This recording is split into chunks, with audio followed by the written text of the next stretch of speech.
क्या आपने कभी सोचा है, अगर आपको मौका मिले कि आप अपने बचपन में लौट जाएं, उस वक्त में जब जिंदगी आसान थी, या शायद उस दिन पर जब आपने कोई ऐसा फैसला लिया था जिसने आपकी पूरी जिंदगी बदल दी? क्या इंसान वाकई पास्ट में जा सकता है? क्या टाइम एक सीधी लाइन है जो आगे बढ़ती रहती है, या फिर यह एक चक्र है जिसमें सब कुछ बार बार रिपीट होता है? समय, यह हमारी जिंदगी का सबसे बड़ा रहस्य है। हम उसे देख नहीं सकते, छू नहीं सकते, लेकिन हर पल महसूस करते हैं। घड़ी की टिक टिक, सूरज का उगना और ढलना, हमारे दिल की धड़कनें, सब कुछ समय से बंधा है। लेकिन इंसान हमेशा से समय को चुनौती देने का सपना देखता आया है। कभी वह फ्यूचर जानना चाहता है, तो कभी पास्ट को बदलना।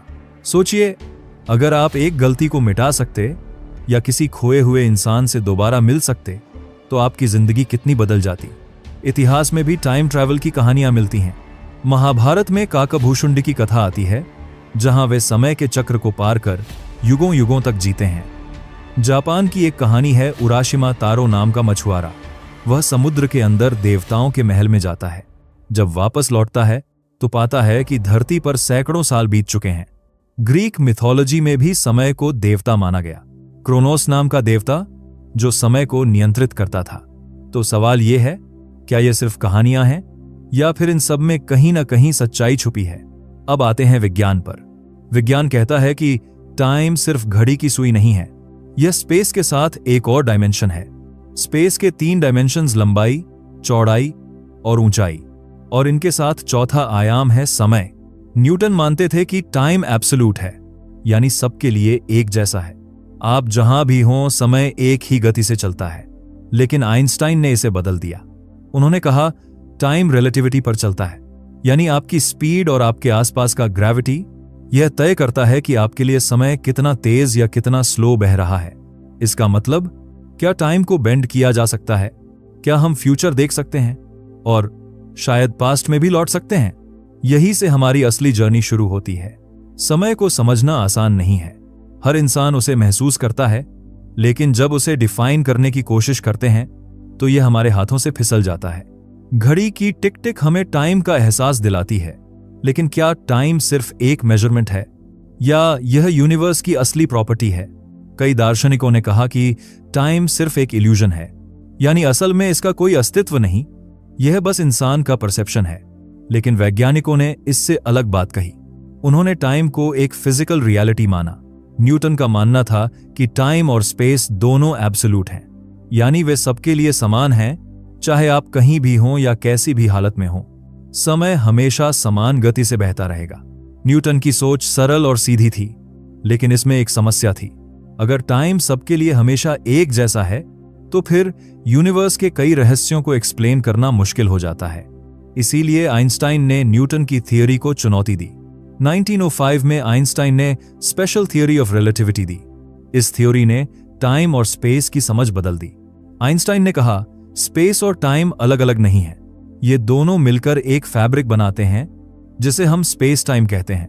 स्पेस टाइम को ऐसे सोचिए जैसे एक चादर हो। अगर उस चादर पर एक भारी गेंद रखें तो वह चादर नीचे धंस जाएगी। उसी तरह किसी मैसिव ऑब्जेक्ट जैसे कि ग्रह, तारे या ब्लैक होल स्पेस टाइम को बेंड कर देता है, और इसी बेंडिंग के कारण ग्रेविटी उत्पन्न होती है। लेकिन आइंस्टाइन यहीं नहीं रुके। उन्होंने कहा, टाइम भी इस बेंडिंग का हिस्सा है, यानी टाइम एब्सोल्यूट नहीं है, यह ऑब्जर्वर पर डिपेंड करता है। अगर कोई इंसान बहुत फास्ट गति से चलता है तो उसके लिए टाइम धीमा हो जाता है। इसे कहते हैं टाइम डायलेशन। इसका मतलब यह है कि टाइम सबके लिए एक जैसा नहीं है। आपकी स्पीड, आपका स्थान और आपका सराउंडिंग ग्रेविटी तय करते हैं कि आपके लिए टाइम किस तरह से चलेगा। इस थियोरी की वजह से हमने यूनिवर्स को नए तरीके से समझना शुरू किया। उदाहरण के लिए, अगर आप किसी स्पेसशिप में लाइट की स्पीड के पास ट्रैवल करें तो आपके लिए टाइम बहुत धीमा होगा, लेकिन धरती पर बाकी लोगों के लिए टाइम नॉर्मल स्पीड से चलता रहेगा। जब आप वापस लौटेंगे तो शायद आपके लिए सिर्फ कुछ साल गुजरे होंगे, लेकिन धरती पर सदियां बीत चुकी होंगी। यानी फ्यूचर में ट्रैवल करना पॉसिबल हो सकता है, लेकिन पास्ट में, वह तो और भी बड़ा सवाल है। जनरल थियोरी ऑफ रिलेटिविटी, जिसे आइंस्टाइन ने 1915 में दी, इसने और पॉसिबिलिटीज खोली। आइंस्टाइन ने कहा कि ग्रेविटी स्पेस टाइम को वॉर्प करती है। अगर कोई ऑब्जेक्ट बहुत मैसिव हो तो वह टाइम के फ्लो को भी डिस्टॉर्ट कर सकता है। ब्लैक होल्स इसी डिस्टॉर्शन का सबसे बड़ा एग्जाम्पल है। ब्लैक होल के पास टाइम का बिहेवियर पूरी तरह बदल जाता है। अगर कोई इंसान ब्लैक होल के पास खड़ा हो तो उसके लिए टाइम बहुत धीमा चलेगा, लेकिन दूर खड़े ऑब्जर्वर के लिए टाइम नॉर्मल स्पीड से गुजरता रहेगा।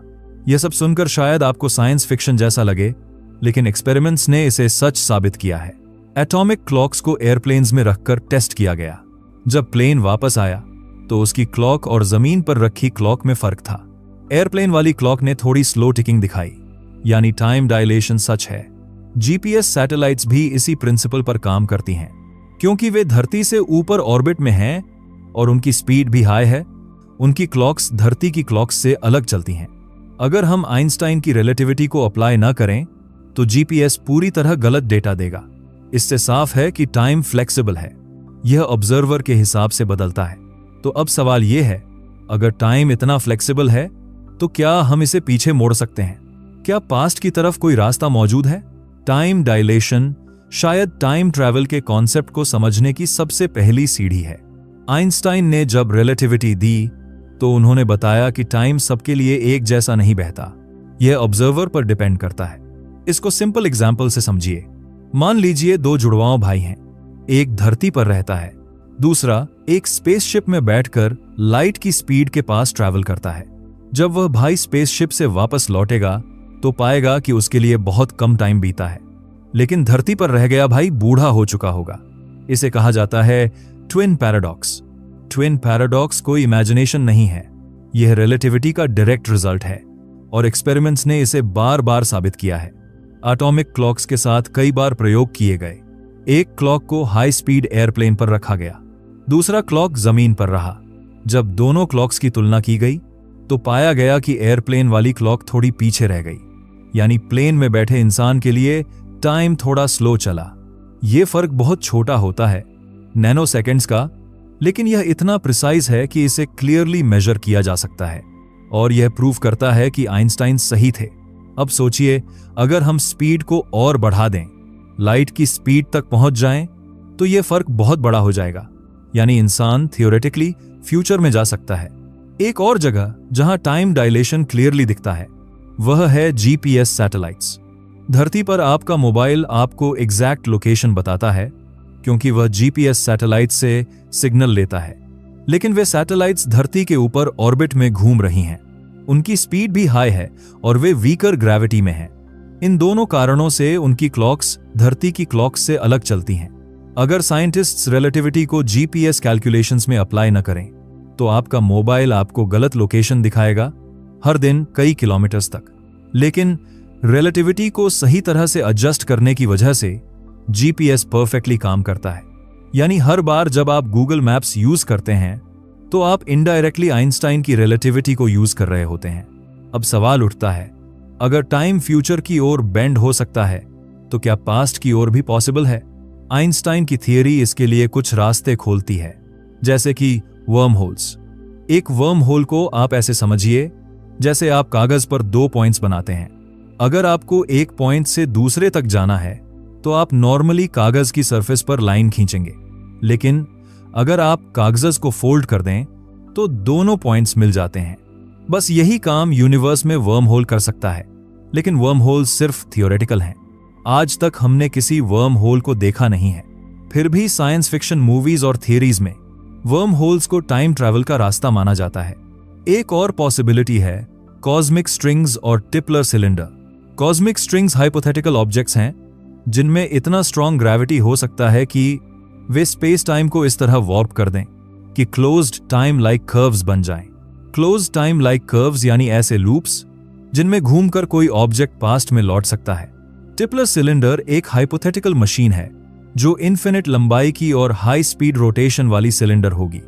अगर यह एग्जिस्ट करे तो इसके आसपास स्पेस टाइम इस तरह ट्विस्ट हो सकता है कि टाइम ट्रैवल पॉसिबल हो, लेकिन यह सब अभी सिर्फ थियरीज हैं। इनमें प्रैक्टिकल प्रॉब्लम्स हैं, जैसे इन्फिनिट एनर्जी की जरूरत या एक्सोटिक मैटर का अस्तित्व जो हमें अभी तक नहीं मिला। लेकिन इन सब डिस्कशन से एक बात क्लियर है, टाइम डायलेशन रियल है। फ्यूचर में ट्रैवल करना थियोरेटिकली पॉसिबल है, पास्ट में लौटना वह अभी भी एक बड़ा मिस्ट्री है। अब तक हमने समझा कि फ्यूचर की ओर ट्रैवल थियोरेटिकली पॉसिबल है, लेकिन पास्ट की ओर यही असली रहस्य है जिसने साइंटिस्ट्स, फिलोसोफर्स और राइटर्स सबको सदियों से परेशान किया है। आइंस्टाइन की जनरल रिलेटिविटी के इक्वेशंस में कुछ ऐसे सॉल्यूशंस निकलते हैं जो टाइम को पीछे मोड़ने की संभावना दिखाते हैं। इन सॉल्यूशंस को कहते हैं क्लोज्ड टाइम लाइक कर्व्स। ये ऐसे लूप्स होते हैं स्पेस टाइम में जहां कोई ऑब्जेक्ट घूमकर अपने ही पास्ट में लौट सकता है। लेकिन ऐसे लूप्स कैसे बन सकते हैं? आइए थियरीज को स्टेप बाय स्टेप समझते हैं। सबसे फेमस आइडिया है वर्म होल्स। वर्म होल को आप ऐसे समझिए जैसे एक पहाड़ के आर पार टनल। नॉर्मली अगर आपको पहाड़ के उस पार जाना है तो आपको पूरा पहाड़ चढ़कर लंबा रास्ता तय करके जाना पड़ेगा, लेकिन अगर कोई टनल बनी हो तो आप सीधे कुछ ही मिनटों में उस पार पहुंच जाते हैं। स्पेस टाइम भी कुछ ऐसा ही बिहेव कर सकता है। यूनिवर्स के दो distant points normally light years दूर हो सकते हैं, लेकिन अगर उनके बीच वर्म होल एग्जिस्ट करे तो वह टनल की तरह शॉर्टकट बन जाएगा। और यह शॉर्टकट सिर्फ स्पेस में ही नहीं बल्कि टाइम में भी हो सकता है। अगर वर्म होल का एक एंड फ्यूचर में हो और दूसरा एंड पास्ट में, तो कोई ट्रैवलर थियोरेटिकली दोनों डायरेक्शंस में जा सकता है। प्रॉब्लम यह है कि वर्म होल्स अनस्टेबल होते हैं, वे तुरंत कोलैप्स हो जाते हैं। उन्हें स्टेबल रखने के लिए एग्जॉटिक मैटर चाहिए, ऐसा मैटर जिसकी नेगेटिव एनर्जी हो, लेकिन एग्जॉटिक मैटर अभी तक हमें मिला नहीं है। दूसरा रास्ता ब्लैक होल से निकलता है। ब्लैक होल स्पेस टाइम को इतना ज्यादा बेंड कर देते हैं कि वहां टाइम का बिहेवियर कंप्लीटली बदल जाता है। कुछ थियरीज कहती हैं कि ब्लैक होल्स के अंदर एक कनेक्शन हो सकता है, किसी और जगह या किसी और समय से। व्हाइट होल का कॉन्सेप्ट इसी से जुड़ा है। व्हाइट होल एक हाइपोथेटिकल ऑब्जेक्ट है जो मैटर को बाहर फेंकता है, बिल्कुल ब्लैक होल के उलट। कुछ साइंटिस्ट ने सजेस्ट किया है कि वर्म होल का एक एंड ब्लैक होल में और दूसरा व्हाइट होल में हो सकता है। अगर ऐसा हो तो थियोरेटिकली यह पास्ट और फ्यूचर दोनों की ओर पैसेज बना सकता है, लेकिन प्रैक्टिकली ब्लैक होल्स में एंट्री करना असंभव है। उनका ग्रेविटी इतना इंटेंस होता है कि कोई भी ऑब्जेक्ट वहां पहुंचने से पहले ही स्पैगेटिफिकेशन का शिकार हो जाएगा। एक और फैसिनेटिंग आइडिया है टिपलर सिलेंडर। इमेजिन कीजिए एक बहुत बड़ा इन्फिनिटली लॉन्ग और सुपर मैसिव सिलेंडर जो लाइट की स्पीड के करीब तेजी से रोटेट कर रहा हो। ऐसे सिलेंडर के आसपास स्पेस टाइम इस तरह ट्विस्ट हो सकता है कि क्लोज टाइम लाइक कर्व्स बन जाए, यानी कोई ट्रैवलर उस कर्व पर घूमकर अपने ही पास्ट में पहुंच सकता है। लेकिन असली प्रॉब्लम यह है कि इन्फिनिट लेंथ का सिलेंडर बनाना प्रैक्टिकली इम्पॉसिबल है। इतना मैसिव ऑब्जेक्ट और इतनी स्पीड मेंटेन करने के लिए अनइमेजिनेबल एनर्जी की जरूरत होगी। एक और पॉसिबिलिटी है कॉस्मिक स्ट्रिंग्स। साइंटिस्ट्स मानते हैं कि जब यूनिवर्स बहुत यंग था तो उसके फॉर्मेशन के दौरान कुछ डिफेक्ट्स बचे होंगे, जैसे कि बहुत पतले इन्फिनिटली लॉन्ग क्रैक्स।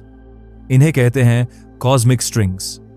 अगर दो कॉस्मिक स्ट्रिंग्स एक दूसरे के पैरेलल हाई स्पीड से मूव करें या पास से गुजरें तो उनकी ग्रेविटी स्पेस टाइम को इतना डिस्टॉर्ट कर सकती है कि क्लोज्ड टाइम लाइक कर्व्स बन जाए। इससे थियोरेटिकली पास्ट की ओर ट्रैवल पॉसिबल हो सकता है, लेकिन कॉस्मिक स्ट्रिंग्स भी अभी तक हाइपोथेटिकल हैं। हमने यूनिवर्स में उनका कोई सीधा एविडेंस नहीं पाया है। पास्ट में ट्रैवल का सबसे बड़ा चैलेंज है पैराडॉक्स। सोचिए, अगर आप पास्ट में जाकर अपने ही दादा को मार दें तो क्या आप पैदा होंगे? अगर आप पैदा ही नहीं होंगे तो पास्ट में जाकर दादा को मारने कौन गया? इसे कहते हैं ग्रैंडफादर पैराडॉक्स। इसी तरह बूटस्ट्रैप पैराडॉक्स भी है। मान लीजिए आप फ्यूचर से कोई ऑब्जेक्ट या इंफॉर्मेशन पास्ट में ले जाते हैं। वह चीज पास्ट से फ्यूचर तक पहुंचती है, लेकिन सवाल यह है कि वह चीज सबसे पहले आई कहां से? उसका असली ओरिजिन कौन था? ये पैराडॉक्सेस टाइम ट्रैवल को लॉजिकली बहुत कॉम्प्लेक्स बना देते हैं। कुछ साइंटिस्ट्स इन पैराडॉक्सेस को सॉल्व करने के लिए मल्टीवर्स हाइपोथेसिस लाते हैं।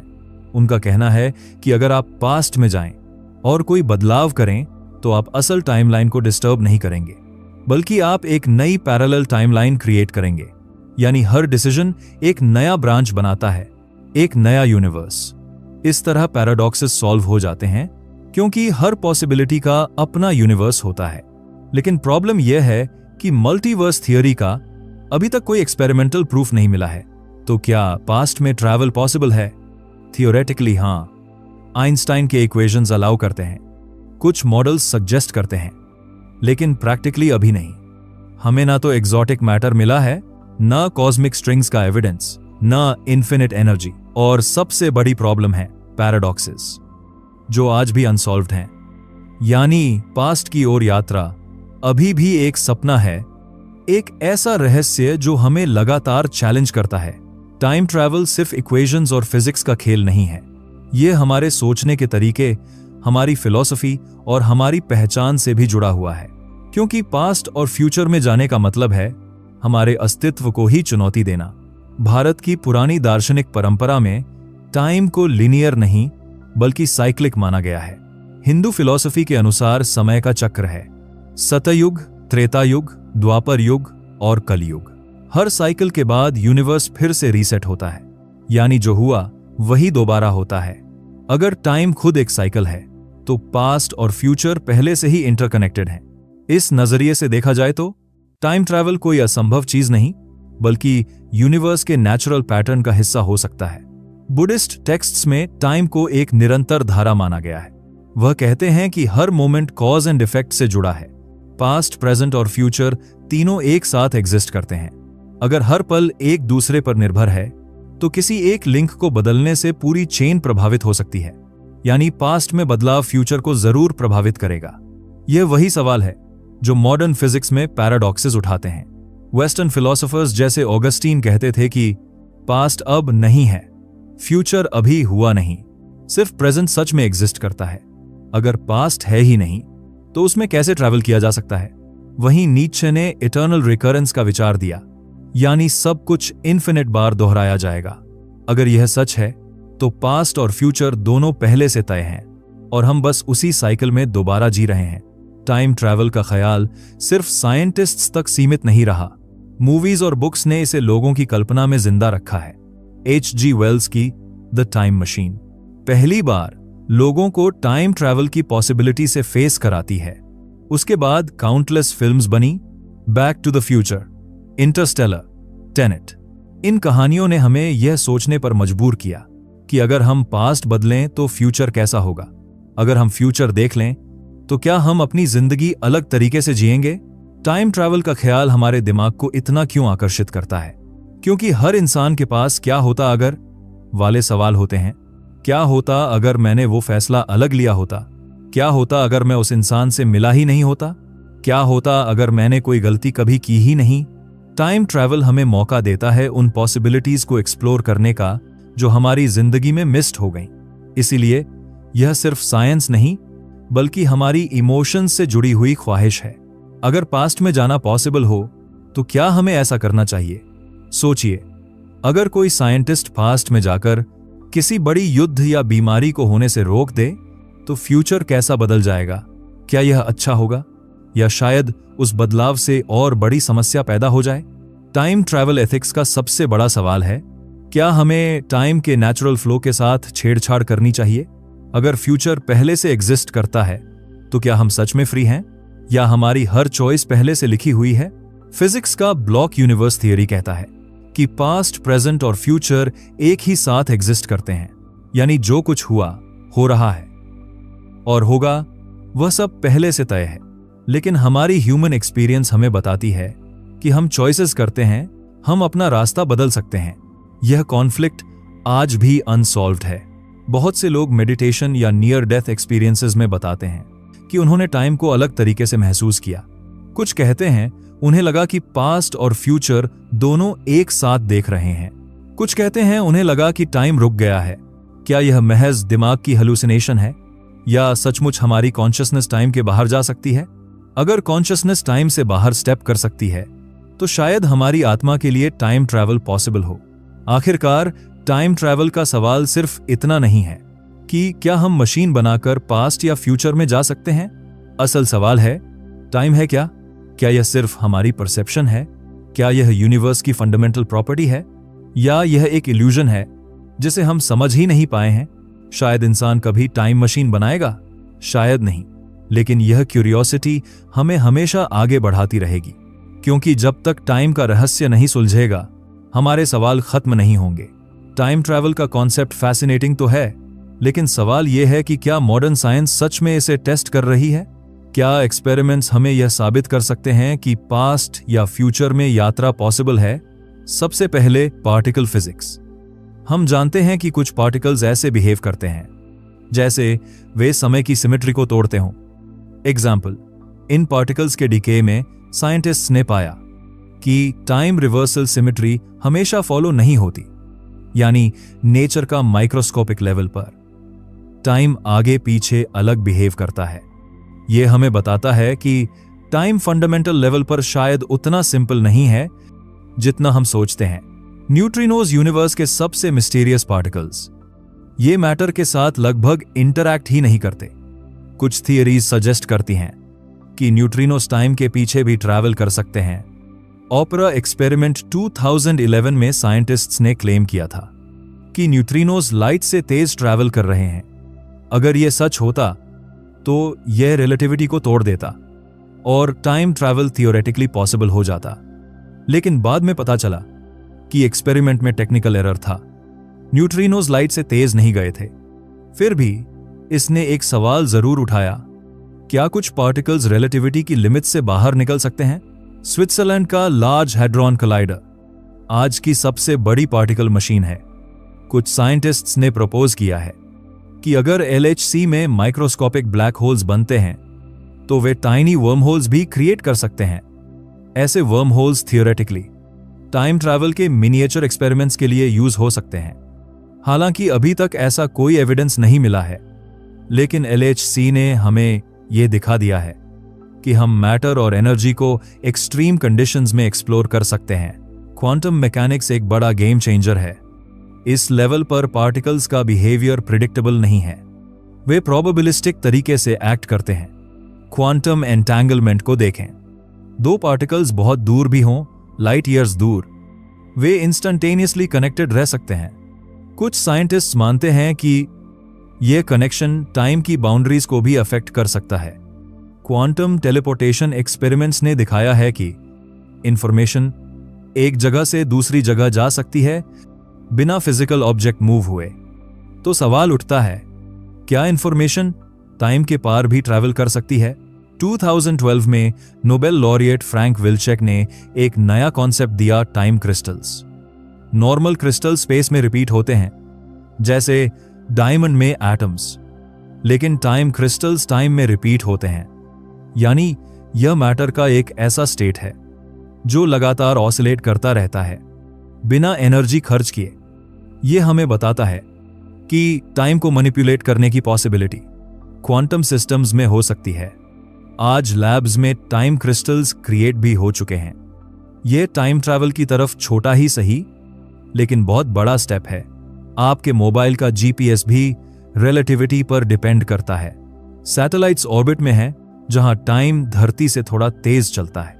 आइंस्टाइन की रिलेटिविटी के करेक्शंस डाले बिना GPS बिल्कुल गलत हो जाएगा।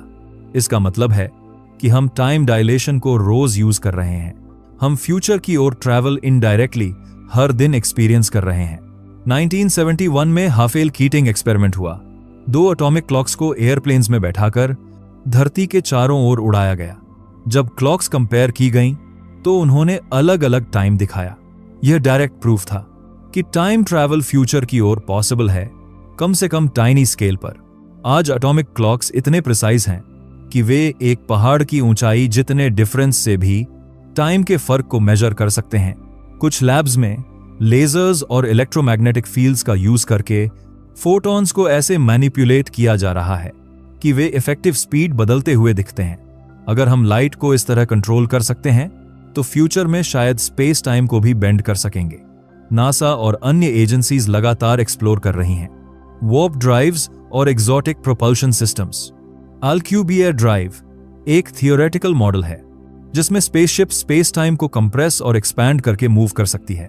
यानी शिप खुद लाइट स्पीड से नहीं चलती बल्कि स्पेस टाइम को ही मैनिपुलेट करती है।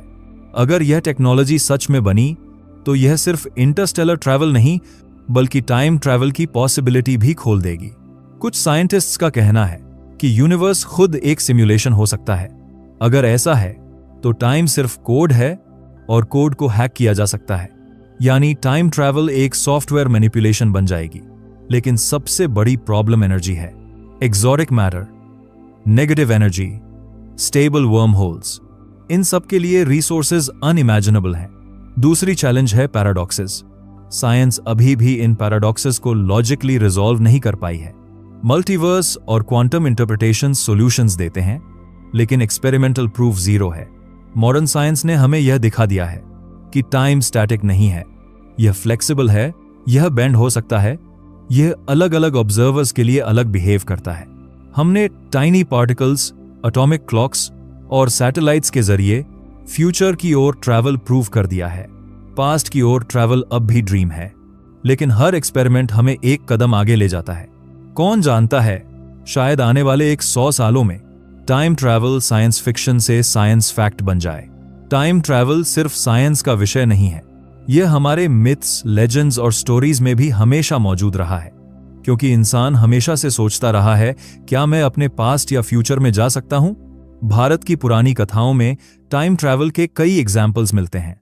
महाभारत में काकभूषुंडी की कथा आती है।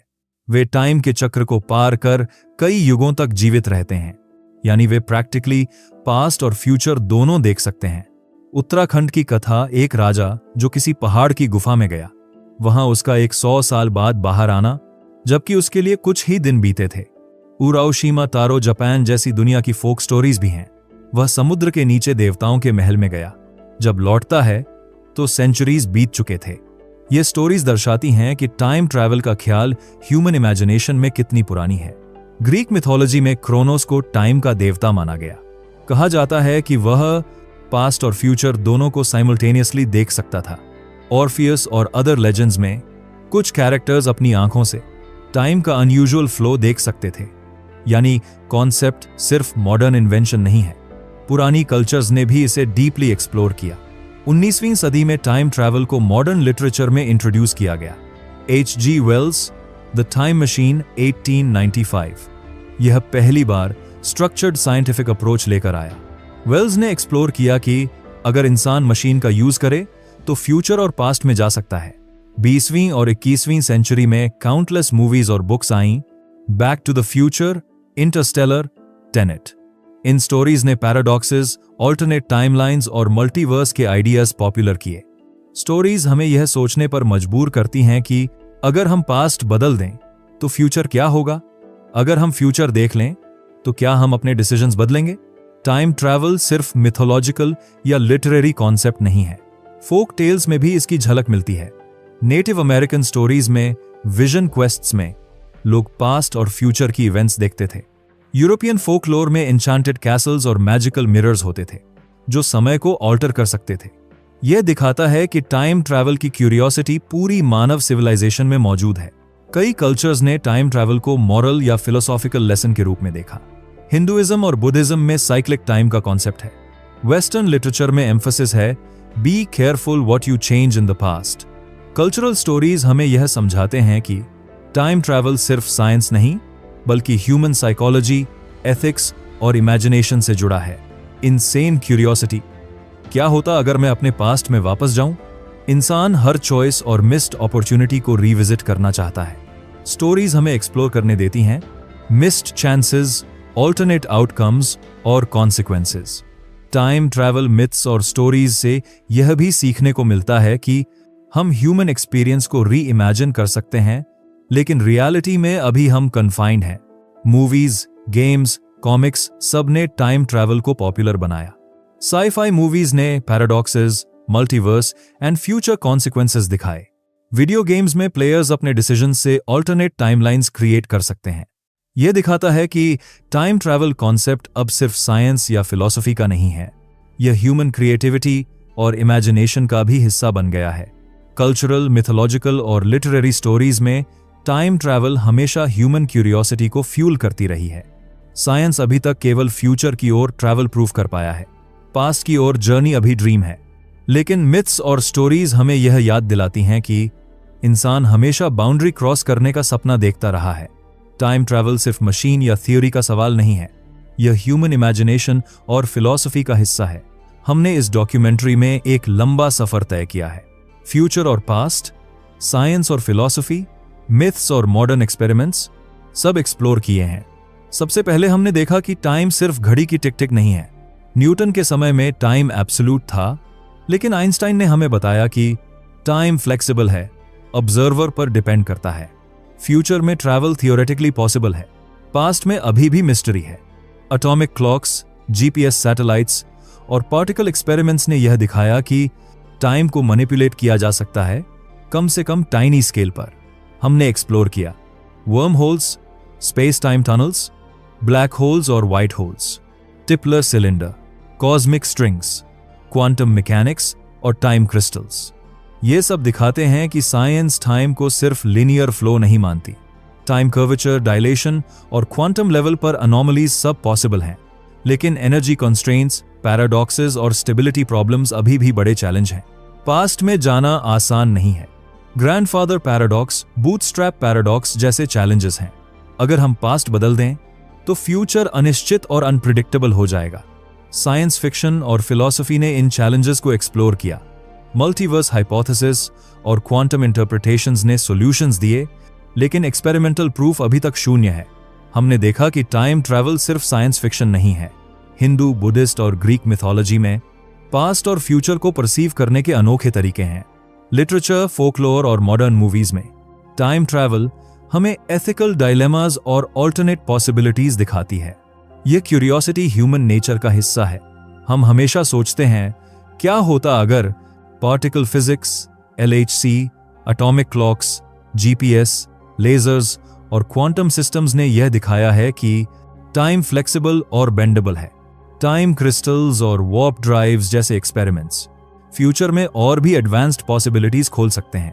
हमने देखा कि टाइम ट्रैवल सिर्फ ड्रीम नहीं है, साइंस हमें धीरे धीरे उस दिशा में गाइड कर रही है। टाइम ट्रैवल का असली सवाल सिर्फ तकनीक का नहीं है, यह हमारी परसेप्शन, एथिक्स और इमेजिनेशन से जुड़ा है। क्या हम अपने पास्ट को बदलना चाहेंगे? क्या हम फ्यूचर को देखना चाहेंगे? क्या यूनिवर्स में हमारी चॉइसेस मीनिंगफुल हैं? ये क्वेश्चंस हमें डीपर सोचने पर मजबूर करते हैं। टाइम ट्रैवल सिर्फ एक यात्रा नहीं है, यह ह्यूमन क्यूरियोसिटी और एक्सप्लोरेशन का सिंबल है। शायद हम कभी पास्ट में फिजिकली नहीं जाएंगे, शायद फ्यूचर को कंट्रोल नहीं कर पाएंगे, लेकिन क्यूरियोसिटी हमें हमेशा आगे बढ़ाती है। टाइम ट्रैवल का कॉन्सेप्ट हमें याद दिलाता है कि यूनिवर्स विशाल है और हमारी अंडरस्टैंडिंग अभी भी सीमित है। शायद यही सबसे बड़ा मिस्ट्री है कि टाइम क्या है और इंसान इसे पूरी तरह समझ पाएगा या नहीं।